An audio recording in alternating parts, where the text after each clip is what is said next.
Hello to all Jedi and Sith alike. My name is Prince, and I am an Urban Acolyte, and I'm here speaking to you from the Sith Library and Archives. Since this is a library, I figured I'd read to you a segment from one of the classics, the 1983 first print edition of Return of the Jedi. The reason is because this scene is one that all of us know very well, yet the words in the book give a whole new light and a whole new feel to that scene that is not actually in the film. It opens up more on Anakin Skywalker's feelings and emotions in those final moments of his life. So please sit back and enjoy. And this reading is coming from Return of the Jedi, Chapter 9, page 173. Confusion, desperation, damp fear. In the midst of this uproar, Luke had made it somehow to the main docking bay, where he was trying to carry the hulking dead weight of his father's weakening body towards an Imperial shuttle. Halfway there, his strength finally gave out, though, and he collapsed under the strain. Slowly, he rose again. Like an automaton, he hoisted his father's body over his shoulder and stumbled toward one of the last remaining shuttles. Luke rested his father on the ground, trying to collect strength one last time as explosions grew louder all around them. Sparks hissed in the rafters, one of the walls buckled, and smoke poured through a gaping fissure. The floor shook. Vader motioned Luke closer to him. "Luke, help me take this mask off." Luke shook his head. "You'll die." The Dark Lord's voice was weary. "Nothing can stop that now. Just once, let me face you without it. Let me look on you with my own eyes." Luke was afraid to see his father as he really was, afraid to see what person could have become so dark, the same person who'd fathered Luke and Leia, afraid to know the Anakin Skywalker who lived inside Darth Vader. Vader too was afraid to let his son see him, to remove this armored mask that had been between them so long, the black armored mask that had been his only means of existing for over 20 years. It had been his voice and his breath and his invisibility, his shield against all human contact. But now he would remove it, for he would see his son before he died. Together they lifted the heavy helmet from Vader's head. Inside the mask portion, a complicated breathing apparatus had to be disentangled, a speaking modulator and view screen detached from the power unit and back. But when the mask was finally off and set aside, Luke gazed on his father's face. It was the sad, benign face of an old man, bald, beardless, with a mighty scar running from the top of his head to the back of the scalp. He had unfocused, deep-set, dark eyes, and his skin was pasty white, for it had not seen the sun in 2 decades. The old man smiled weakly. Tears glazed his eyes now. For a moment, he looked not too unlike Ben. It was a face full of meanings that Luke would forever recall. Regret he saw most plainly, and shame. Memories could be seen flashing across it, memories of rich times, and horrors, and love too. It was a face that hadn't touched the world in a lifetime, in Luke's lifetime.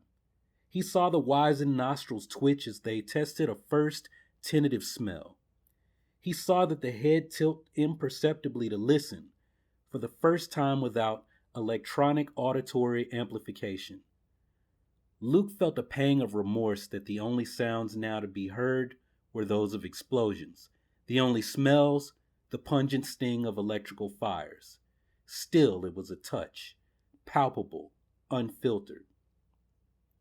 He saw the old eyes focus on him. Tears burned Luke's cheeks, fell on his father's lips. His father smiled at the taste. It was a face that had not seen itself in 20 years. Vader saw his son crying, and he knew it must have been at the horror of the face the boy beheld. It intensified momentarily, Vader's own sense of anguish to his crimes now. He added guilt at the imagined repugnance of his appearance. But then this brought him to mind of the way he used to look, striking and grand, with a wry tilt to his brow that hinted of invincibility and took in all of life with a wink. Yes, that was how he'd looked once. And this memory brought a wave of other memories with it. Memories of brotherhood and home, his dear wife, the freedom of deep space, Obi-Wan. Obi-Wan, his friend, and how that friendship had turned. Turned he knew not how, but got injected nonetheless with some uncaring virulence that festered until hold. These were memories he wanted none of, not now. Memories of molten lava crawling up his back, no. This boy had pulled him from that pit. Here, now, with this act, this boy was good. The boy was good, and the boy had come from him. So there must have been good in him, too. He smiled up again at his son, and for the first time, loved him. And for the first time in many long years, loved himself again as well. Suddenly he smelled something, flared his nostrils, sniffed once more.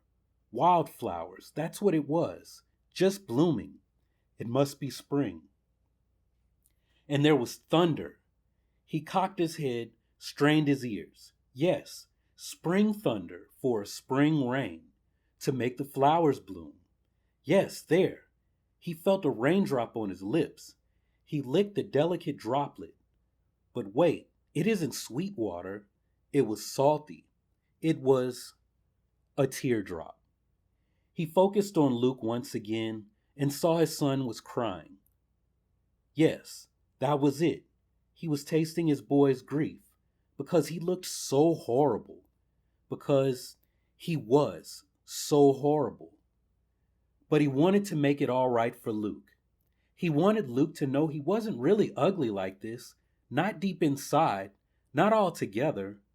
With a little self-deprecatory smile, he shook his head at Luke, explaining away the unsightly beast his son saw.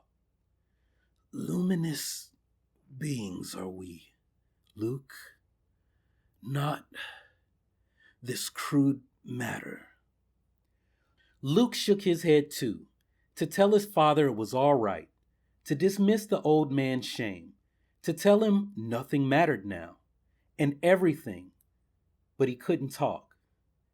Vader spoke again, even weaker, almost inaudible. Go, my son. Leave me.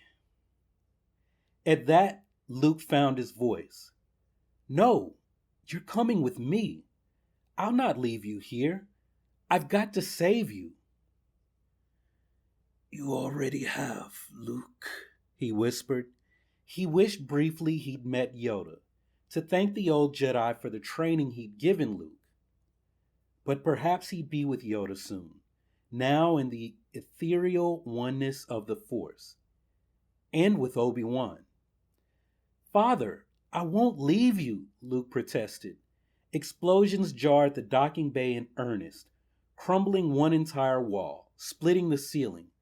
A jet of blue flame shot from a gas nozzle nearby. Just beneath it, the floor began to melt. Vader pulled Luke very close, spoke into his ear. Luke, you were right. And you were right about me.